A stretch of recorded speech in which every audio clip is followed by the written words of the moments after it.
Let's make it worse. Go as dark as you can, Drew. Yes, this was a video out of Europe that got me as well.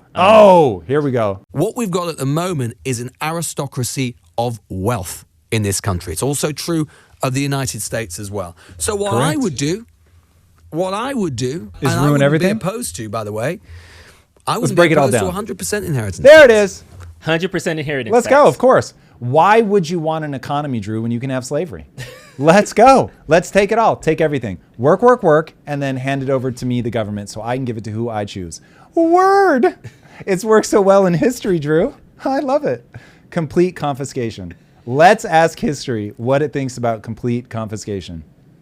This is full retard. And you never go full retard. I do not understand what these people are thinking. This is so wild.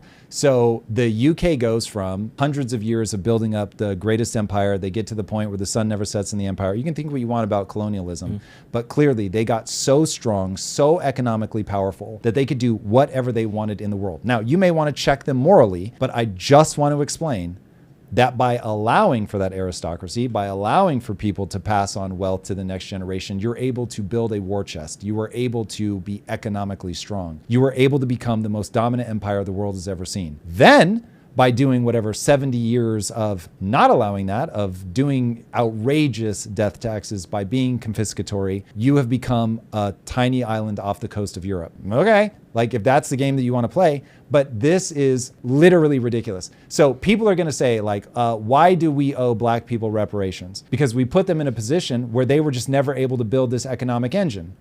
If you're going to say that's a problem, that my great-great-grandparents, like you broke their ability to make money and that is carried on through the generations. Yes, what you're saying is you've got to create momentum and that it gets passed down from generation to generation. And now they're just saying, nah, fuck it. Like whatever lesson we thought we learned over there, we didn't really learn it. Let's just take everybody's shit. This is so dumb because it doesn't work. This isn't a moral thing. This is that money has physics. Or maybe let's say 99%. You know, my rule might be that if you can put it in 2p bags, then you can hand it over. That's fine. 99, 95%. I'm being provocative, but you see what I mean. Provocative is a stand-in for stupid. I'm being stupid. If he had said I'm being stupid, then I'd be like, yeah, okay. At least he sees things clearly. Why does it become his money? That's what I want to understand. Here we go. Because I think the quid pro quo should be twofold. One, that helps fund public services, which actually helps level the playing field. Okay, you're going to have to pause it. Boys and girls, I did a video on this. Who actually pays taxes? In America, 50% of America pays 97% of the taxes. If you're like, hey, we really want to make sure that we have a robust social system, like let's say that that's your goal. Who's done it before? Dear entrepreneurs, the question I always tell you to ask, if you're going to try to do something, ask, has somebody done this before well? And the answer is yes, people have done social safety nets well. The Nordic countries. Now ask, how do the Nordic countries pull this off? They pull it off by taxing the life out of the middle and working class. So if you're going to say, okay, we're going to stop just trying to tax the wealthy because there's never going to be enough money, you can't do it. Remember the Laffer curve. The more you try to tax the wealthy, the less income that you actually get from them. So after World War II, here in America, we had a 90% upper tax bracket and we took in less money per taxpayer than we take in now. So I know people want that to work, but it doesn't work.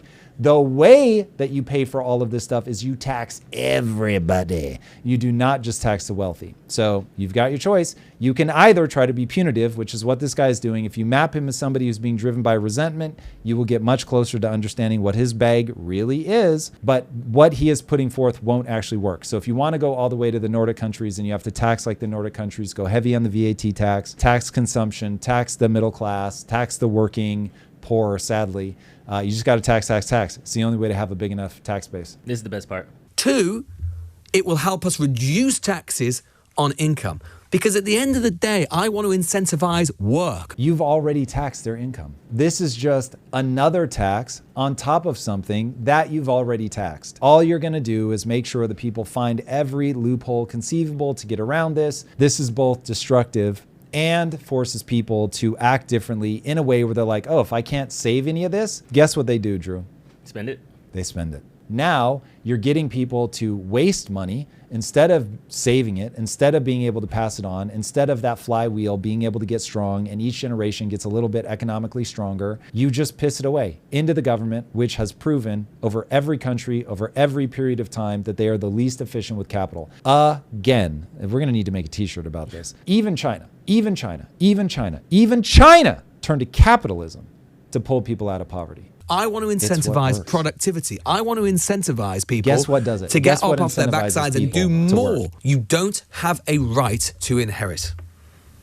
You should have a right to work while you're alive. What is he saying? You don't have a right to inherit. This is wild. He literally is just contradicting himself. This is so crazy. So he's really saying that upon death, fuck you. Because while you're living, you should have a right to do with your money what you want. Now, by his logic, I'm in the hospital. I'm about to die. Since I should be able to keep my money, I should be able to spend it on what I want, right? Okay, well, the thing I would like to spend it on is my kids. I would like to give them all my money. So as long as I do it before I'm alive, or before I die, we're good. This is so idiotic and so like immediately self-contradictory. If human flourishing is really your thing, like what are the things that you need to be fighting for? Equal opportunity, huge. Got to fight for that. Economic literacy, got to fight for that. Reducing debts, got to fight for that. Like this is so stupid. And what I don't understand is you get into an audience where the audience loves the way that you make them feel. And so they don't really care about logic. Like they don't care about, well, walk me through the steps of how that actually works. Anytime you put forward a hypothesis, it has to describe the world that you see. If you have a theory of physics that doesn't describe, I step out of my third story window and I fall, I promise your theory of physics is not accurate.